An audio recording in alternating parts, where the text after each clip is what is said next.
c'est Ronek. Aujourd'hui on se retrouve pour une nouvelle vidéo plus que particulière puisqu'elle m'a extrêmement été demandée dans les commentaires. Il s'agit de tout ce dont vous devez acheter, donc les indispensables comme une personne l'avait cité, pour votre chiot avant d'aller le chercher, quoi.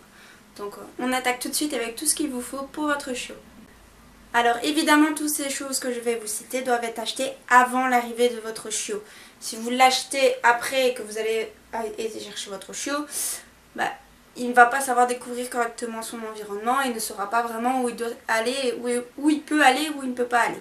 Donc je vous conseille d'acheter toutes ces affaires avant, bien évidemment. La première chose qui est très importante, elle est obvious, donc ça veut dire qu'elle est totalement évidente, c'est évidemment de l'alimentation, donc de la nourriture pour votre chiot. La nourriture, je vais en parler dans une autre vidéo, mais je vais quand même vous préciser qu'elle doit être pour les petits chiots, donc chiots absolument, et pas adultes. Ça peut pas être bon du tout de donner des croquettes adultes à un chiot. Elle doit être adaptée à l'âge et à la taille de votre chien, ainsi qu'à son poids. Certains chiots ont besoin de plus de nourriture que d'autres, et la quantité varie selon les chiens. Mais ça, je reviendrai dans une prochaine vidéo.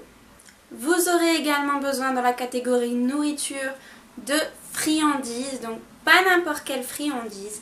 Les friandises les moins grasses possibles et les plus petites. Pourquoi auriez-vous besoin de petites friandises pas très grasses? Parce que vous allez commencer le dressage de votre chiot dès son arrivée à la maison. Et pour éviter qu'il prenne énormément de poids et que vous ayez des grosses friandises comme ça à casser pour donner à votre chiot, privilégiez de petites friandises pour donner encore. Pour pouvoir allonger la durée de votre séance de dressage, il faudra donc des petites friandises pas très grasses qui empêcheront votre chiot de grossir. Évidemment vous aurez besoin d'eau, mais ça il y en a dans toute votre maison, il y a l'eau du robinet, ou si vous souhaitez lui donner de l'eau de source, donc de l'eau en bouteille, libre à vous, mais ça vous fera un certain coût. Donc l'eau c'est normal. Vous auriez également besoin d'écuelles, donc de gamelles. Une gamelle pour la nourriture, une gamelle pour l'eau. Si vous souhaitez, vous pouvez également acheter une gamelle pour l'extérieur lorsqu'il fait bon comme en été. Mettre une gamelle exclusive dehors pour de l'eau, pour que votre chiot ait suffisamment d'eau lorsqu'il est à l'extérieur. Au début, je vous conseille d'acheter des simples gamelles, donc de bêtes gamelles en inox qui sont stables, donc pas avec un fond creux, qui peuvent rester bien stables sur le sol parce que votre chiot risque de les renverser. Mais également de ne pas acheter de gamelles anti-glouton directement car votre chiot n'en aura pas forcément besoin et ce sont des achats facultatifs qui deviennent après selon le caractère de votre chiot. Vous aurez également besoin d'une laisse d'à peu près 2 mètres de long. C'est la taille conseillée lorsqu'on a un chiot au tout début pour bien l'éduquer à la marche en laisse. Donc une laisse de 2 mètres de long, libre à vous de choisir soit en nylon, soit en cuir. Petite préférence pour les laisses en cuir qui sont plus résistantes. Avec un mousqueton simple, pas forcément besoin d'un gros mousqueton. Les gros mousquetons sont plus pour les gros chiens qui ont de la force et de la poigne et qui tirent énormément. Donc au début votre chiot va tirer, mais comme il est tout petit, vous n'aurez pas besoin de beaucoup de force pour le ramener vers vous. Autre chose, évidemment le collier, qui est très important. Il vous faut un collier souple, donc ne prenez pas un collier rigide dès le début. Habituez simplement votre chiot à avoir quelque chose autour du cou. Et pour ça, il faut que le collier soit le plus léger possible et donc un collier souple en nylon d'une couleur que vous choisissez, ça y a pas de souci. C'est beaucoup mieux pour commencer à habituer votre chiot au collier. Je précise quand même que vous devriez avoir une médaille avec le nom de votre chien, le nom de ses propriétaires, le numéro de téléphone pour, au cas où si votre chien s'enfuit, qu'on puisse téléphoner à la personne. Bien évidemment, si votre chien est pucé ou tatoué, je ne sais pas comment on dit en France, mais nous en Belgique on dit pucé.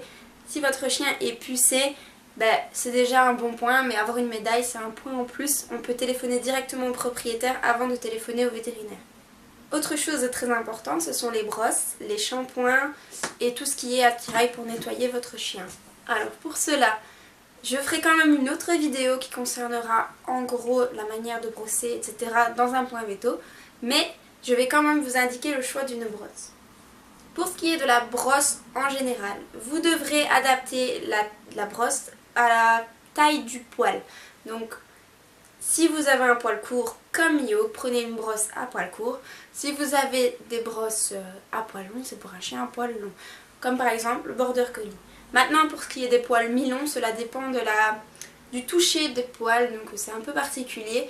Mais ça, si vous allez dans les magasins particuliers, donc des animaleries et tout ça, vous verrez il y a des rayons énormes de brosses. Vous n'aurez qu'à choisir en fonction de la taille de votre poil et également de votre budget.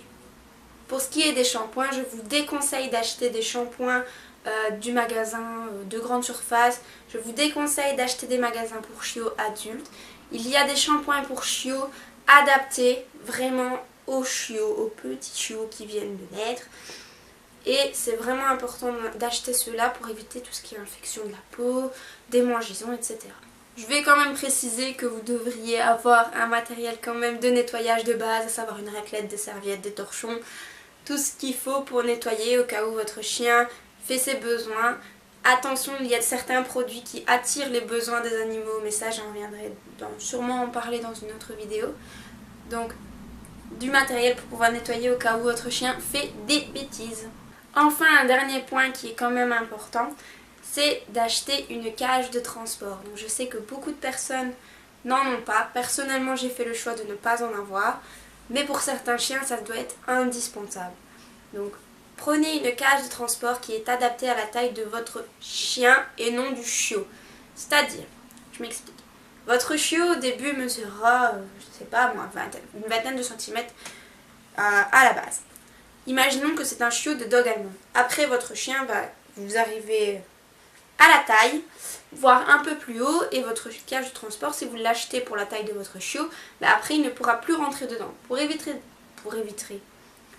éviter des frais supplémentaires, je vous conseille d'acheter une cage directement adaptée à la taille finale de votre chien. Ce sera beaucoup plus pratique pour vous. Elle vous permettra d'être soit dans votre maison, donc dans un coin avec son panier dedans comme vous le souhaitez, ou ensuite dans la voiture lorsque vous partez en vacances. Vous pouvez soit la mettre dans le coffre, soit devant, c'est comme vous le souhaitez, selon la place que vous avez dans votre voiture. Évidemment, ce sont les choses de base que vous devrez acheter. Néanmoins, votre chiot a quand même besoin de quelques trucs un peu plus supplémentaires. Donc, par exemple, il aura besoin de tout votre amour, de tout votre temps et de tout votre tendresse, si je puis dire comme ça, de votre tendresse. Car vous êtes son seul repère, vous êtes la seule personne qu'il a vue en dernier lorsque vous l'avez transporté. Donc il aura besoin de vous pour pouvoir s'épanouir et pour pouvoir grandir au maximum et s'amuser au maximum avec vous. Voilà, j'espère que la vidéo vous aura aidé pour acheter la base des affaires pour votre chiot. N'hésitez pas à me dire en commentaire si cela vous a servi. Pour ma part, on se retrouve la prochaine fois pour une autre vidéo. Salut!